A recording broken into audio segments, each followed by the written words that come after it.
Don't be silent. Resist. Take to the streets. No one will protect us except ourselves. And that's what they did.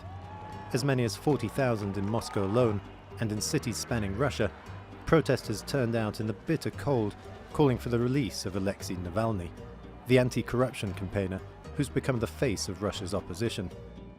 Navalny was poisoned by a military-grade nerve agent in August and spent months recovering in Germany. Western governments agree with his assessment that it was an attempt by the Kremlin to kill him. President Vladimir Putin, who never mentions Navalny by name, denies any involvement. Но это совсем не значит, что его травить нужно. Кому он нужен? Понимаете? Если бы хотели, наверное, довели бы до конца. А так, жена. But Navalny has proved a difficult man to stop. They did everything to scare me.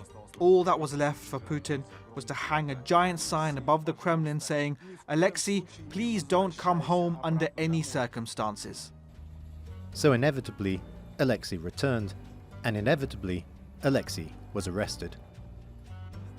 He's now serving 30 days for violating the parole of previous charges by leaving Russia, even though he was in a coma at the time. But on his second day of detention, Navalny released a video accusing Putin of embezzling $1.4 billion by co-opting billionaire oligarchs to construct him a palace fit for a czar.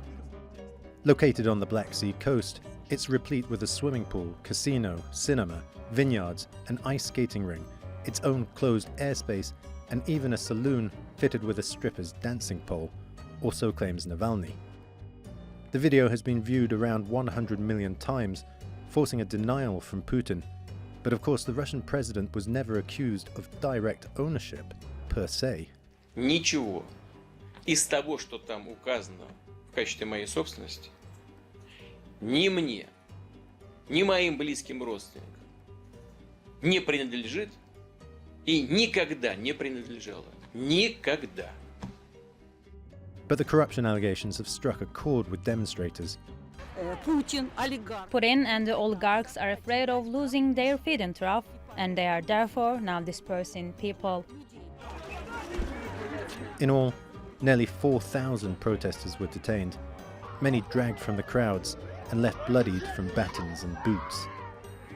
But even though these are the largest demonstrations in a decade, the reality is that Putin's approval ratings remain high among the majority of the population, not so among Western leaders, who have been weighing up further sanctions. And the EU's High Representative, Josep Borrell, will travel to Moscow in February to press for Navalny's release and that of his supporters.